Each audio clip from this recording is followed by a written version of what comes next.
My fellow Americans, I'm speaking to you tonight.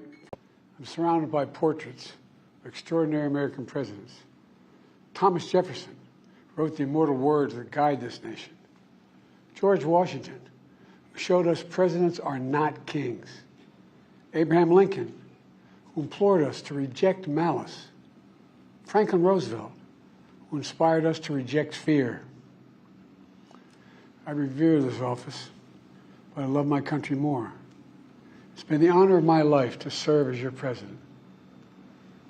But in the defense of democracy, which is at stake, I think is more important than any title. I draw strength and I find joy in working for the American people. But this sacred task of perfecting our union is not about me. It's about you, your families, your futures. It's about we, the people. We can never forget that. And I never have. I've made it clear that I believe America is at an inflection point. One of those rare moments in history when the decisions we make now will determine our fate of our nation and the world for decades to come. America's going to have to choose between moving forward or backward, between hope and hate, between unity and division. We have to decide, do we still believe in honesty, decency, respect, freedom, justice, and democracy? In this moment, we can see those we disagree with not as enemies, but as fellow Americans. Can we do that? Does character in public life still matter? I believe I know the answer to these questions because I know you, the American people. And I know this. We are a great nation because we are good people. When you elected me to this office, I promised to always level with you, to tell you the truth.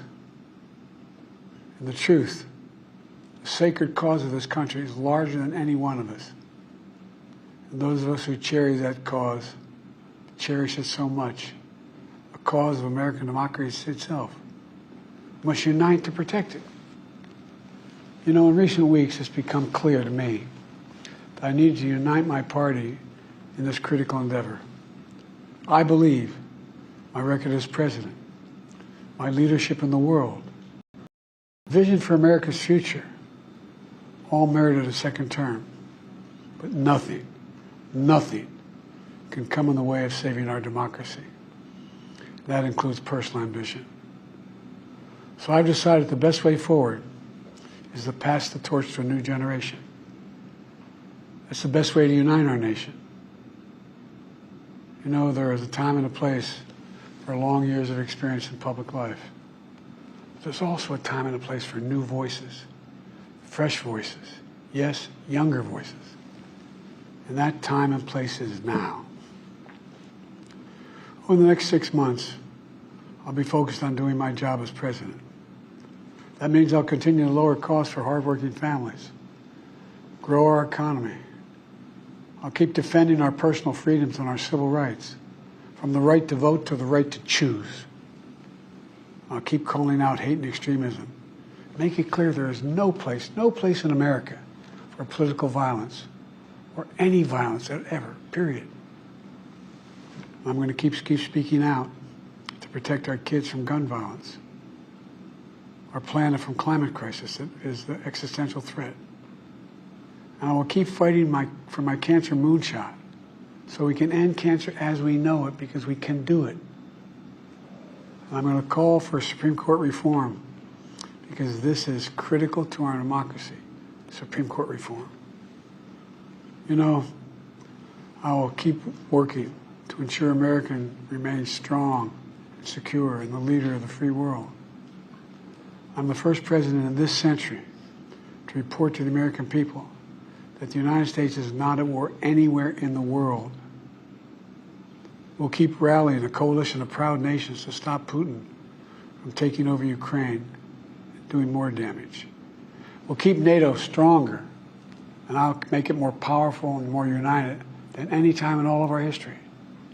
I'll keep doing the same for our allies in the Pacific.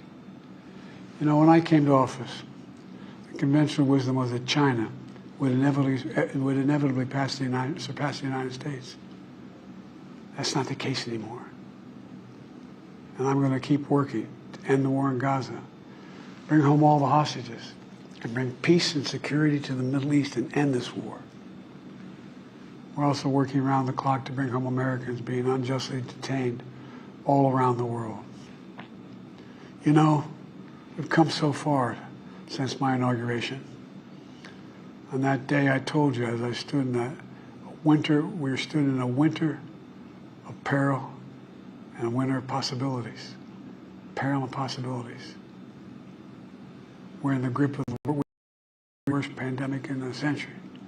The worst economic crisis since the Great Depression. The worst attack on our democracy since the Civil War. But we came together as Americans, and we got through it. We emerged stronger, more prosperous, and more secure. Today we have the strongest economy in the world, creating nearly 16 million new jobs, a record. Wages are up. Inflation continues to come down. The racial wealth gap is the lowest it's been in 20 years. We're literally rebuilding our entire nation, urban, suburban, rural, and tribal communities. Manufacturing has come back to America. We're leading the world again in chips and science and innovation. We finally beat Big Pharma after all these years to lower the cost of prescription drugs for seniors.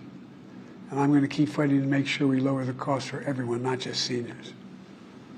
More people have health care today in America than ever before. And I signed one of the most significant laws helping millions of veterans and their families who are exposed to toxic materials.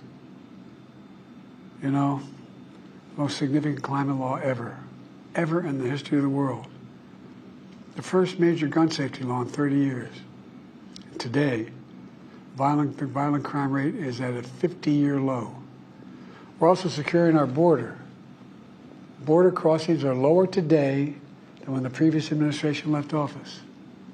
I've kept my commitment to appoint the first black woman to the Supreme Court of the United States of America.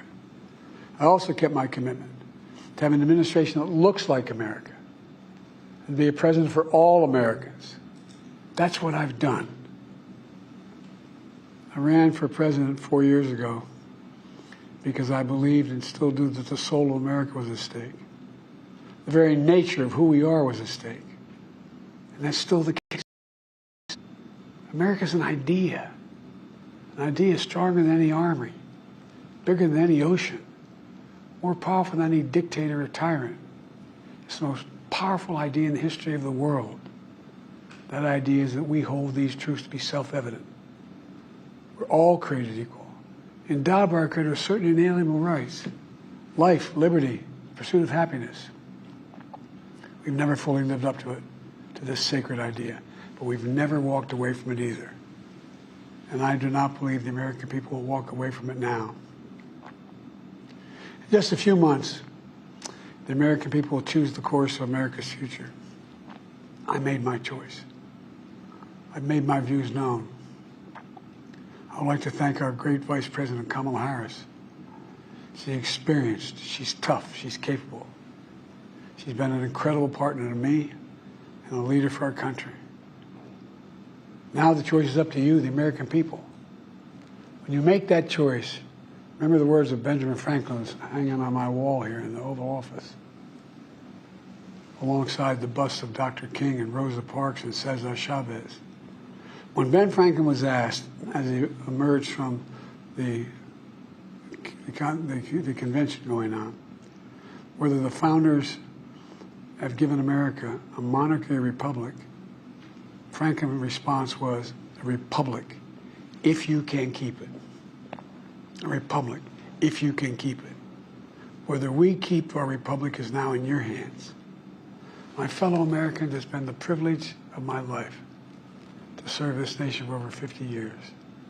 Nowhere else on earth could a kid with a stutter, from modest beginnings in Scranton, Pennsylvania, and Claymont, Delaware, one day sit behind the resolute desk in the Oval Office as President of the United States. But here I am. That's what's so special about America. We're a nation of promise and possibilities, of dreamers and doers, of ordinary Americans doing extraordinary things. I've given my heart and my soul to our nation, like so many others. I've been blessed a million times in return with the love and support of the American people. I hope you have some idea how grateful I am to all of you. The great thing about America is here, kings and dictators do not rule, the people do. History is in your hands. The power is in your hands. The idea of America lies in your hands. You just have to keep faith, keep the faith. And remember who we are. We're the United States of America. And there's simply nothing beyond our capacity when we do it together. So let's act together. Preserve our democracy. God bless you all. And may God protect our troops. Thank you.